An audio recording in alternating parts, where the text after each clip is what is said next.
नमस्कार, मैं हूं आपके साथ दीपक भदौरिया। आप देख रहे हैं देवभूमि एक्सप्रेस। अपने एक दिवसीय दौरे पर खटीमा पहुंचे मुख्यमंत्री पुष्कर सिंह धामी ने सुरई वन रेंज में क्रोकोडाइल सफारी और जंगल सफारी का लोकार्पण किया। साथ ही मुख्यमंत्री ने यहां चंपावत जनपद के टनकपुर में स्थित नादौर सफारी के गेट का भी लोकार्पण किया। बता दें कि क्रोकोडाइल सफारी उत्तराखंड की पहली क्रोकोडाइल सफारी है। मुख्यमंत्री ने अपनी धर्मपत्नी गीता धामी के साथ जिप्सी में बैठकर जंगल सफारी का आनंद लिया। मीडिया से वार्ता में मुख्यमंत्री पुष्कर सिंह धामी ने कहा कि वन विभाग के द्वारा जो पर्यटन के क्षेत्र में रोजगार देने के लिए क्रोकोडाइल और जंगल सफारी का निर्माण किया गया था, उसका उन्होंने लोकार्पण किया है। जो क्रोकोडाइल इको टूरिज्म सेंटर है उसका इनॉग्रेशन किया है। दूसरा ये हमने सुरई के जंगलों में जो हमारा ये टाइगर सफारी है उसका एक इनॉग्रेशन कर दिया है। क्रोकोडाइल सफारी यहाँ पर प्रारंभ हुई है। देशवासियों को पर्यटन को बढ़ाने में यहाँ पर पूरी तरह से पर्यटन बढ़ेगा, इससे लोगों का व्यापार बढ़ेगा। मुख्यमंत्री पुष्कर सिंह धामी ने खटीमा में 162.26 लाख से बनने वाले सैनिक मिलन केंद्र और 7 करोड़ 15 लाख की CDS कैंटीन का भूमि पूजन किया। मुख्यमंत्री ने देवकला बनमुड़िया नाले में जो बाढ़ सुरक्षा काम, देवरी बाबा दरियानाथ में बहुउद्देशीय भवन निर्माण समेत कई विकास कामों का उनकी घोषणा की और मुख्यमंत्री ने कार्यदायी संस्था के अभियंताओं को गुणवत्ता के साथ निर्माण कार्य पूरा करने के निर्देश दिए हैं। साथ ही उन्होंने कहा कि सैनिक मिलन केंद्र और CDS कैंटीन का डिजाइन भव्य और आकर्षक होना चाहिए।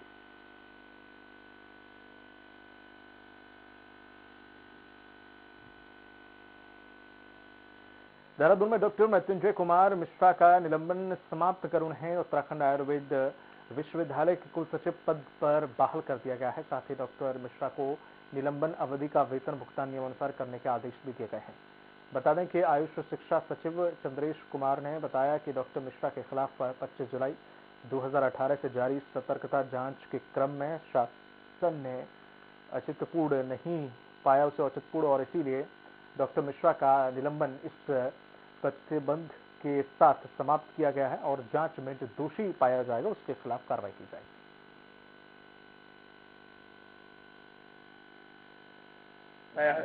और 48 घंटे से अधिक जेल में रहता है तो उसको निलंबन कर दिया जाता। हमने उसको निलंबन कर दिया उसके। अब क्योंकि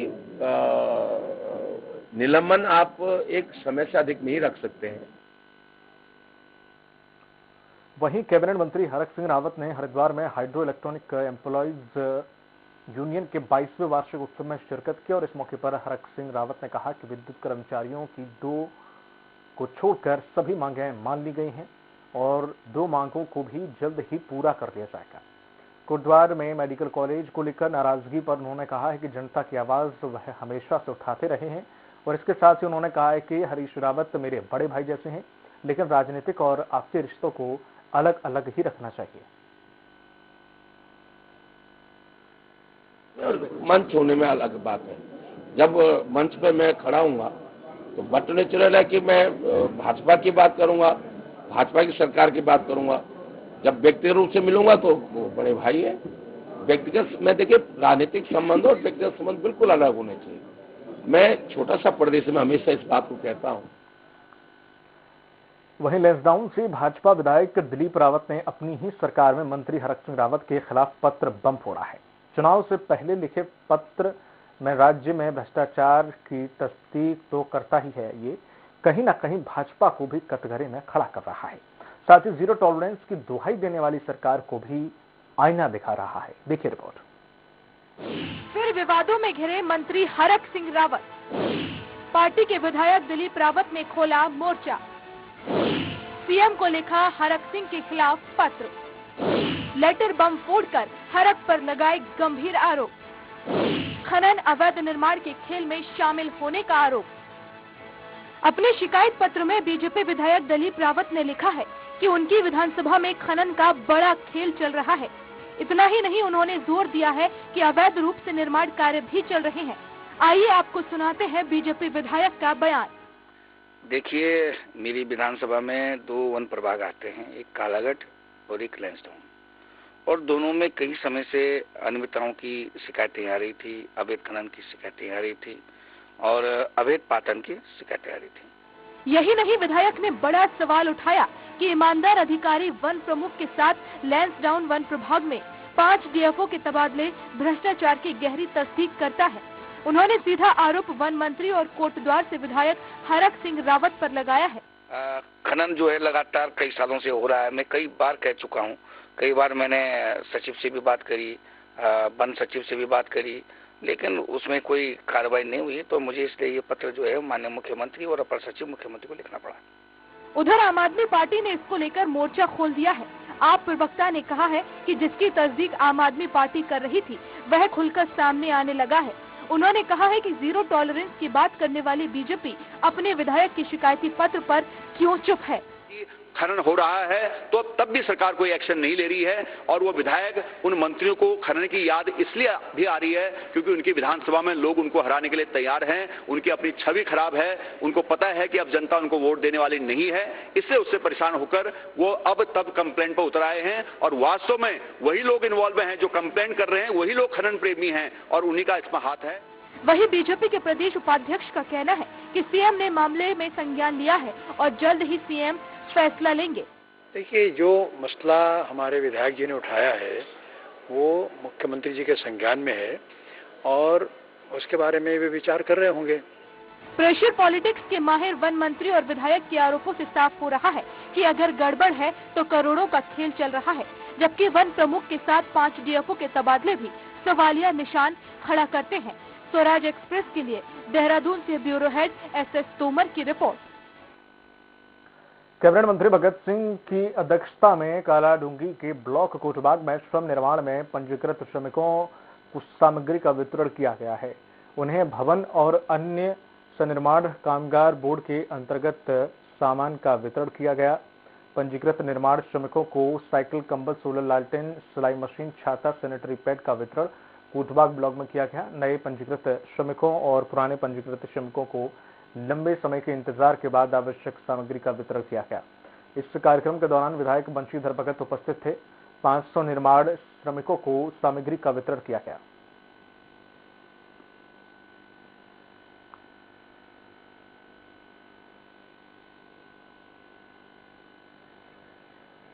लोगों को जो श्रमिक हैं, जिनका रजिस्ट्रेशन है, उनको सामान मिल रहा है, विभिन्न प्रकार का साइकिल मिल रहा है, लालटेन मिल रहा है, कंबल मिल रहा है, बहुत सी मिल रहा है।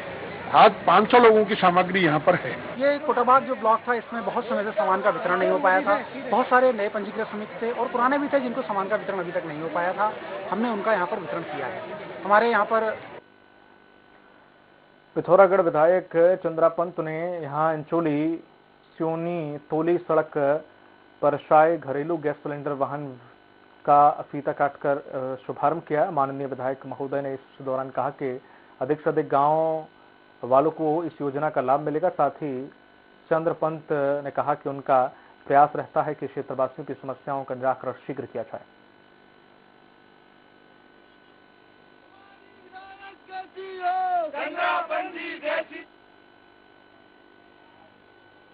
खबर देहरादून से है। पीएम नरेंद्र मोदी 30 दिसंबर को उत्तराखंड के दौरे पर आ रहे हैं, जहां वे हल्द्वानी में जनसभा को संबोधित करेंगे। इस अवसर पर जहां सरकार का पूरा मंत्रिमंडल भी जनसभा में शिरकत करेंगे, वहीं प्रदेश के भाजपा नेताओं समेत कई अन्य नेता भी सभा में मौजूद रहेंगे। पीएम के दौरे को लेकर सरकार ने पूरी तैयारी कर ली है। प्रदेश उपाध्यक्ष ने बताया है कि जनसभा में लाखों लोगों के पहुंचने की संभावना है। विशाल जनसभा को संबोधित करने वाले हैं और ये रैली उत्तराखंड के विकास के मार्ग में एक नया अध्याय शुरू करने वाली होगी। इस रैली में हमारे केंद्रीय नेता और साथ ही प्रदेश का शीर्ष नेतृत्व भी मौजूद रहेंगे। हल्द्वानी में पीएम मोदी की जनसभा के लिए तैयारी पूरी हो चुकी है। करीब 1 लाख लोग प्रधानमंत्री मोदी की जनसभा में आ सकते हैं। इसको देखते हुए सुरक्षा के पुख्ता इंतजाम किए जा रहे हैं। चप्पे चप्पे पर सुरक्षाकर्मी तैनात किए गए हैं। सुरक्षा व्यवस्था को देखते हुए मॉक ड्रिल की गई है। पूरे शहर को प्रधानमंत्री के पोस्टर, बैनर और अन्य चीजों से पाट दिए गए हैं। पीएम मोदी अपने कुमाऊं की जनता को करीब 15,000 करोड़ के विकास कामों की सौगात दे सकते हैं। 17,000 करोड़ की योजनाओं का कल शिलान्यास और लोकार्पण होने वाला है, जिसमें कि ऑल वेदर की रोडें हैं, लखवा विद्युत परियोजना है, PNGVS की कुछ रोडें हैं और लगभग 17,500 करोड़ की कुमाऊं को सौगात मिलने वाली है। मैदान जितना भी एमबीटी कॉलेज का मैदान है पूरा फुल रहेगा। सड़कों में मैं समझता हूँ कि कल हल्द्वानी शहर में तो जगह रखने की, पाँव रखने की जगह नहीं होगी। इतने सारे लोग इस रैली का इंतजार कर रहे हैं, उत्सुकता से इस रैली को हमसे बार बार पूछ रहे हैं कि कितने बजे आ रहे हैं, कब आ रहे हैं, क्या हो रहा है। देहरादून में चल रही बीजेपी की विजय संकल्प यात्रा को 3 दिन के लिए अल्प विश्राम दिया गया है। यह यात्रा अभी तक राज्य के 43 विधानसभाओं में जा चुकी है, जिसमें कई केंद्रीय नेताओं समेत कार्यकर्ताओं ने प्रतिभाग किया है। इस दौरान यात्रा के संयोजक ने बताया है कि प्रधानमंत्री हल्द्वानी में 30 दिसंबर को जनसभा को संबोधित करेंगे, इसलिए 3 दिन का विश्राम दिया गया है। वहीं 1 जनवरी से यात्रा फिर शुरू होगी और उत्तरकाशी में 6 दिसंबर को समाप्त होगी। यात्रा का समापन रक्षा मंत्री राजनाथ सिंह करेंगे।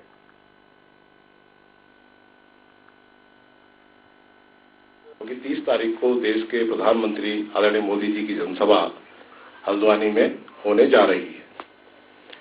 इस पूरी यात्रा में लगभग अभी तक जो हमने दोनों यात्राओं का जो हमने आकलन किया है, उसमें लगभग 43 विधानसभाओं में यह विजय संकल्प यात्रा अपना सफर पूरा कर चुकी है। खबर देहरादून से। कैबिनेट मंत्री और प्रवक्ता सुबोध उनियाल के बयान को लेकर सियासत शुरू हो गई है। दरअसल मंत्री सुबोध उनियाल ने एक निजी चैनल की डिबेट में बयान दिया था कि हम जनता को हरामखोर नहीं बनाना चाहते हैं। इसे लेकर आम आदमी पार्टी ने समूचे प्रदेश में विरोध प्रदर्शन शुरू कर दिया है। आप नेता मंत्री के बयान पर माफी मांगने की मांग कर रहे हैं।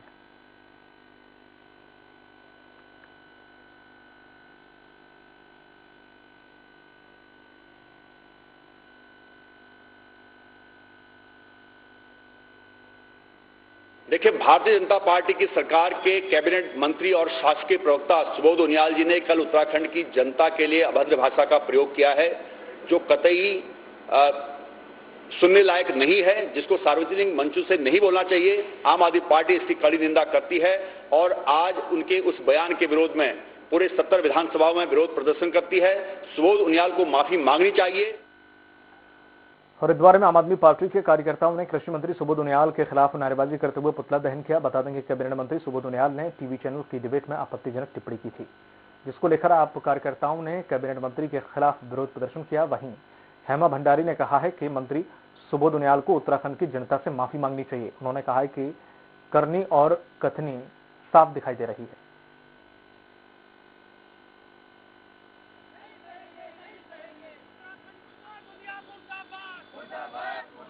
भाजपा की जो करनी और कथनी है वो सबके सामने है, सबको दिखाई दे रही है। जब जो उत्तराखंड की जनता के अपमान की बात है और उत्तराखंड की जनता का अपमान आम आदमी पार्टी किसी भी हाल में नहीं सहेगी और उनको जनता से माफी मांगनी चाहिए। खबर हरिद्वार से, जहां पर स्वराज सेवा दल के कार्यकर्ताओं के हर की पैड़ी पर प्रदर्शन और नारेबाजी करने के दौरान हंगामा हो गया। हर की पैड़ी पर नारेबाजी करने की गंगा सभा के महामंत्री और दूसरे पदाधिकारियों ने आपत्ति जताई। इस दौरान दोनों पक्षों में झूमा झटकी भी देखने को मिली।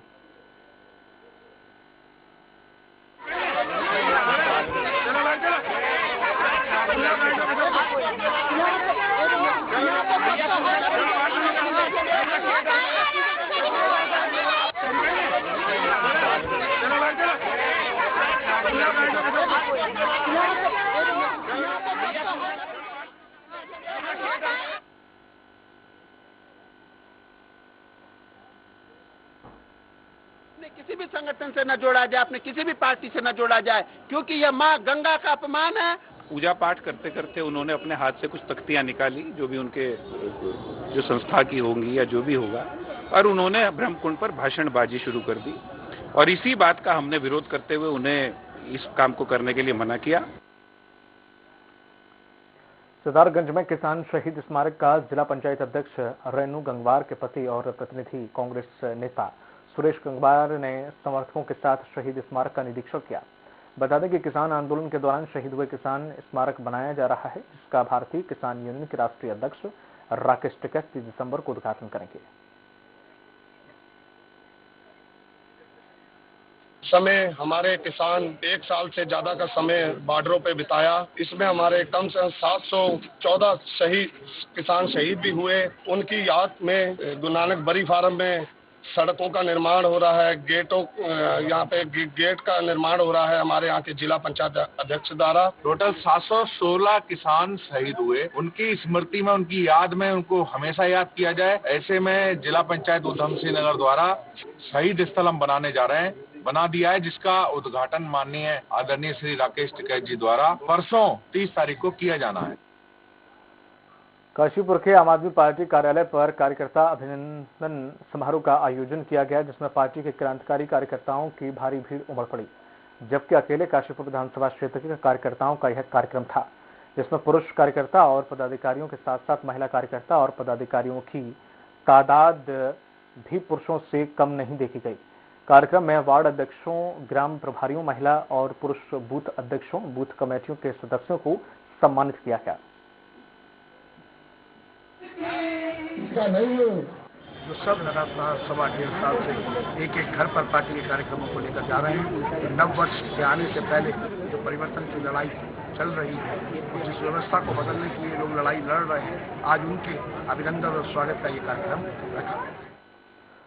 रुड़की के कलियर विधानसभा सीट पर आप प्रत्याशी शादाब आलम ने डोर टू डोर जाकर लोगों से आशीर्वाद लिया है। इस दौरान उन्होंने कहा कि उत्तराखंड में आपकी सरकार आने के बाद सबसे पहले जनता के साथ किए गए वादों को पूरा किया जाएगा और विधानसभा की जनता अपने जनप्रतिनिधि को चुनकर विधानसभा भेजती है, परंतु चुनाव के टाइम तो जनप्रतिनिधि जनता के साथ बड़े बड़े वादे कर जाते हैं और चुनाव जीतने के बाद विधायकों को ढूंढना पड़ता है। बटेडी राजपुताना ये गांव है, यहाँ पर आए हैं और यहाँ पे हम लोग कल से डोर टू डोर कैंपेनिंग कर रहे हैं और बहुत सारी चीज़ों पे यहाँ पे ध्यान दिया है। बहुत सारी समस्याएं हैं, लोगों से मुलाकात कर रहे हैं, उनकी समस्याओं को जान रहे हैं।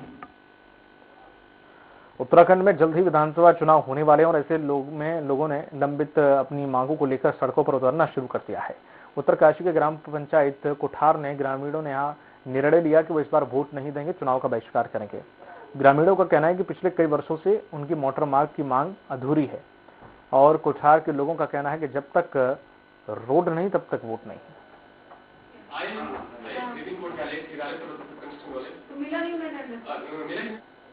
जसपुर में किसान अपनी मांगों को लेकर उप जिलाधिकारी कार्यालय के बाहर धरने पर बैठ गए। किसानों ने धान का पेमेंट न आने का आरोप लगाया।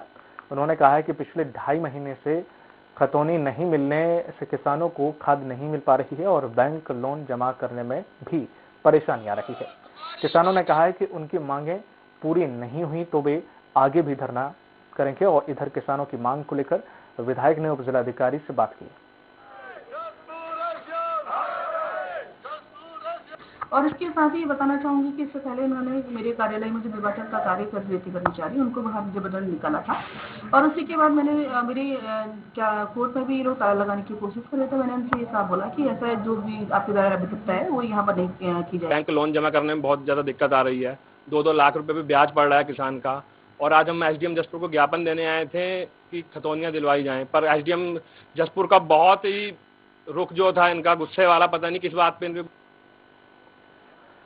कर्णप्रयाग में राजस्व निरीक्षक, उप निरीक्षक और राजस्व सेवक संघ ने अपनी 4 सूत्रीय मांगों को लेकर 7वें दिन हड़ताल जारी की और वहीं हड़ताल के चलते तहसीलों का जो कामकाज है वो ठप हो गया है।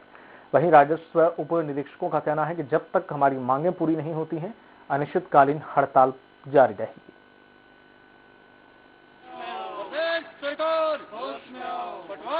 जो 4 प्रमुख मांगे हमारी विगत कई वर्षों से हम मांगों की सरकार से लगातार इस बारे में वार्ता कर रहे हैं, लेकिन आज किसी तक हमारी मांग पूरी नहीं की गई और जब तक ये मांगे हमारी पूरी नहीं होती तब तक हम अपने निश्चितकालीन हड़ताल पर जारी रखेंगे।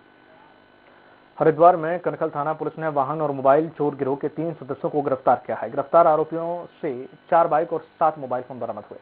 दरअसल पिछले कई दिनों से शहरी क्षेत्र में वाहन और मोबाइल चोरी की कई घटनाएं सामने आ रही थी, जिस पर कार्रवाई करते हुए पुलिस ने चेकिंग अभियान तेज करके गिरोह को पकड़ा है। वहीं सीओ सिटी शेखर सुयाल ने बताया कि पकड़े गए युवकों पर पहले भी चोरी के मामले दर्ज हैं। तो मैं पुलिस को चेक करते हुए देखने पर छटपटाए और भागे, तो पुलिस ने उनका पीछा किया, पकड़ा तो पता लगा कि उनके पास जो ये बाइक है ये चोरी की है, जो ज्वालापुर थाने से पिछले 2-3 दिनों पहले चोरी हुई थी। पिथौरागढ़ पुलिस और एसओजी ने ठगी करने वाली आरोपी को गिरफ्तार किया है। साथ ही आरोपी के पास से पैसे मोबाइल जब्त किया। बताया जा रहा है कि आरोपी शेयर मार्केट से पैसा लगाने के नाम पर निवेशकों से करोड़ों रुपए की ठगी कर रहा था, जिसके बाद आरोपी फरार हो गया। इसके बाद पीड़ितों ने थाने में शिकायत दर्ज कराई और तभी पुलिस ने आरोपी पर 2500 रुपए का इनाम घोषित किया।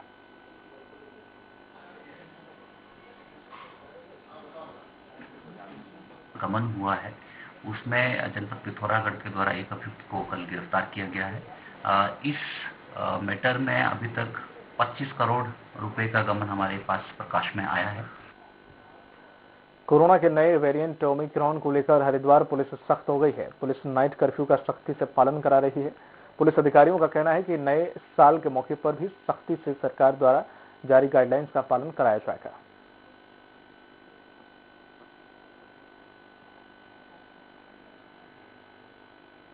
पूरे हरिद्वार डिस्ट्रिक्ट में 200 से 250 के आसपास के वैक्सीनेशन सेंटर बनाए गए हैं। मैं टारगेट की 15,000 से 18,000 के आसपास डेली किया जाए। मीडिया के भी कर्मी वहाँ पे उपस्थित थे। सभी लोगों से अपील भी की गई कि अपने अपने दुकान के आगे गोले बनाना शुरू कर दें, जिससे कि सोशल डिस्टेंसिंग को मेंटेन किया जाए। और हरिद्वार में स्वास्थ्य विभाग कोविड टीकाकरण की दूसरी डोज का 100% लक्ष्य को हासिल करने के लिए गंभीर दिखाई दे रहा है। स्वास्थ्य विभाग अपने लक्ष्य को पूरा करने के लिए विशेष टीकाकरण अभियान भी चला रहा है।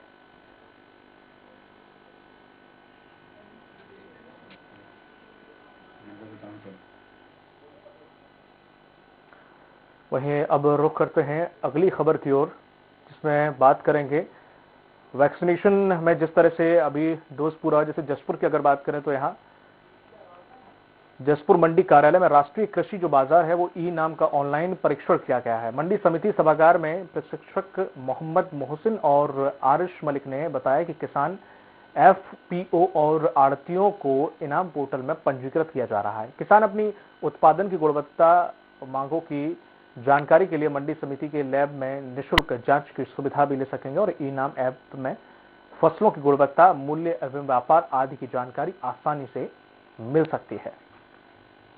अभी गवर्नमेंट ने हमें जो बोर्ड द्वारा दिया गया है वो सिर्फ 4 चरणों में दिया गया है। बीच बीच में प्रशिक्षण दिए जाते हैं और इसके अलावा भी जो है हम किसानों के बीच में जाके मीटिंगें करके, सभा करके। बुलेटिन में इतना ही। नमस्कार।